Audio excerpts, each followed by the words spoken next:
Bienvenue sur Africa 24 dans cette nouvelle édition du Non-Stop Info. Voici les titres de l'actualité.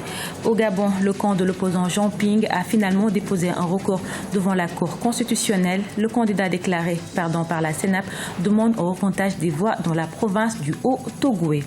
En Guinée, la Commission électorale nationale fixe la date des élections locales au 18 décembre 2016. L'opposition dénonce une décision unilatérale.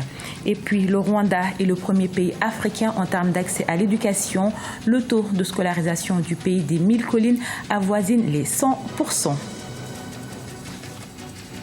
Mais tout d'abord, la mission de l'Union africaine attendue au Gabon a été reportée sine die. Cette délégation devait être dirigée par le président en exercice de l'organisation panafricaine, le Tchadien Idriss Déby Itno, pour tenter une médiation suite à la réélection contestée du président Ali Bongo Ondimba. La mission a été reportée pour des raisons de calendrier, selon Emmanuel Issossé Ngondé, le ministre gabonais des Affaires étrangères. Et finalement, le camp de l'opposition dirigé par Jean Ping a décidé de déposer un recours auprès de la Cour constitutionnelle pour contester les résultats de la présidentielle du 27 août et la victoire du président Ali Bongo Ondimba. On écoute à ce propos l'avocat du candidat Jean Ping. Je viens de déposer effectivement le recours de M. Ping devant la Cour constitutionnelle.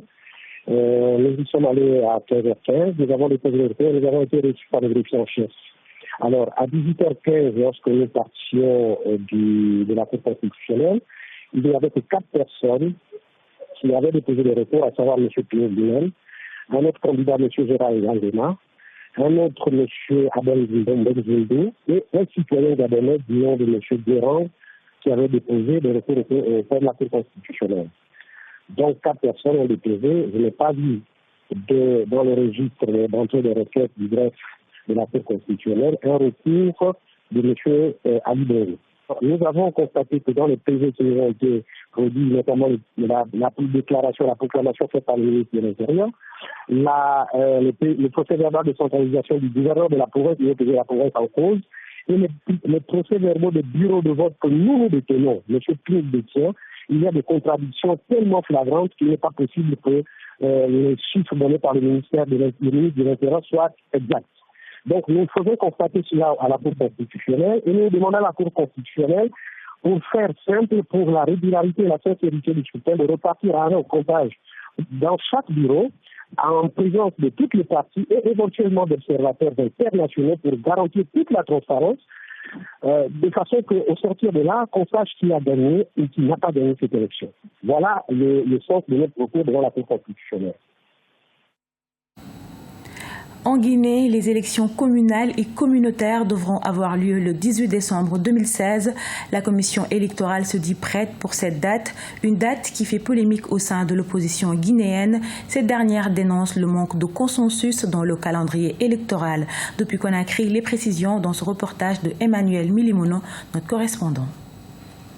La Commission électorale nationale indépendante en Guinée a proposé la date du 18 décembre 2016 pour la tenue des élections communautaires et communales. En 2015, la CENI avait été vivement critiquée pour avoir décidé d'organiser le scrutin local après la présidentielle. La controverse a fait l'objet de manifestations à travers le pays. Réclamées depuis plusieurs mois par de nombreux acteurs politiques et ceux de la société civile, ces élections devraient contribuer à l'apaisement des tensions entre pouvoir et opposition. Techniquement, la CENI sera prête à organiser ces élections seulement à la date du 18 décembre 2016. Il reviendra naturellement au président Alpha Condé en dernier ressort et ce conformément aux dispositions pertinentes de la Constitution de fixer la date du scrutin et de convoquer le corps électoral.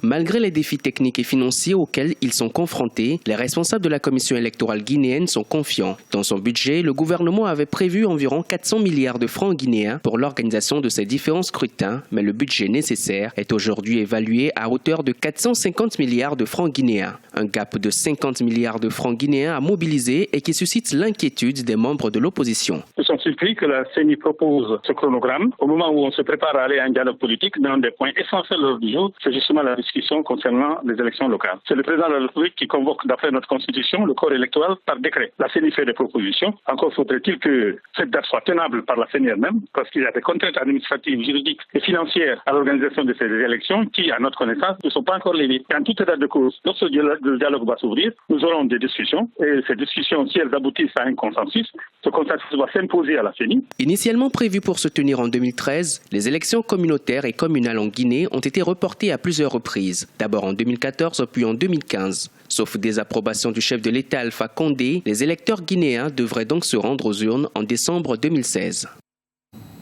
Vous l'aurez reconnu, c'est un sujet commenté par Deo Gracias Podo. La destination Maroc attire de moins en moins de touristes. La fréquentation touristique du royaume chérifien a baissé de près de 3% par rapport à la même période en 2015. Secteur clé de l'économie du pays, le tourisme au Maroc est affecté par le contexte régional. Zahra Mohamed Mouchou nous en dit plus. 4,2 millions, c'est le nombre de touristes que le Maroc a accueillis au premier semestre 2016, indique l'Observatoire du tourisme. Le secteur est ainsi en recul, une baisse de 2,6% par rapport à la même période en 2015. La hausse de 1,7% des visites des Marocains résidant à l'étranger n'a donc pas réussi à rattraper le repli du secteur, qui représente jusqu'à 10% du PIB. Cette baisse est due principalement au mois de Ramadan qui connaît une stagnation du tourisme. Les chiffres du mois de juillet sont en redressement. Nous aurons un bel été et nous finirons l'année sur une augmentation de 1% ou pire, une stagnation. Une baisse due au mois de Ramadan, mais pas seulement. Le tourisme marocain est également affecté par le contexte régional, un contexte international frappé d'une baisse de fréquentation des touristes étrangers après les attentats, notamment au Bardo et à Sousse en Tunisie, c'était en 2015. Des attentats perpétrés également sur le sol égyptien. Il y a un lien direct avec la situation sécuritaire, pas uniquement dans la zone arabe africaine, mais également en Europe, puisque l'Europe, il y a eu beaucoup d'attentats terroristes, notamment à Nice, à Paris, en Allemagne, à Bruxelles, en Turquie, etc. Et donc, ça a créé un climat de peur, un climat de crainte également. Les gens craignent de prendre des avions, puisque l'attentat de Bruxelles était un attentat meurtrier, et idem pour l'attentat de l'aéroport d'Istanbul. Donc, les gens ne veulent pas prendre des avions, mais également la situation dans la zone africaine avec les menaces de Boko Haram, les menaces de Daesh en Libye, fait que les tours opérateurs, c'est-à-dire les agents qui s'occupent des activités touristiques, reconsidèrent ces destinations. Ça ne concerne pas uniquement le Maroc, ça concerne l'Algérie, ça concerne la Tunisie. Depuis 2011, le Maroc est épargné par les attentats terroristes. Depuis 2014, le dispositif Hadar a été déployé, une politique sécuritaire offensive donc, pour prévenir le risque terroriste dans les sites touristiques notamment. Depuis 2013, après avoir franchi la barre des 10 millions de visiteurs pour un chiffre d'affaires de près de 10 milliards d'euros, le Maroc réaffirme chaque année son ambition de doubler le nombre de touristes d'ici 2020. L'UNESCO, l'Organisation des Nations Unies pour l'éducation, la science et la culture, a publié un rapport ce 6 septembre sur le taux de scolarisation dans le monde.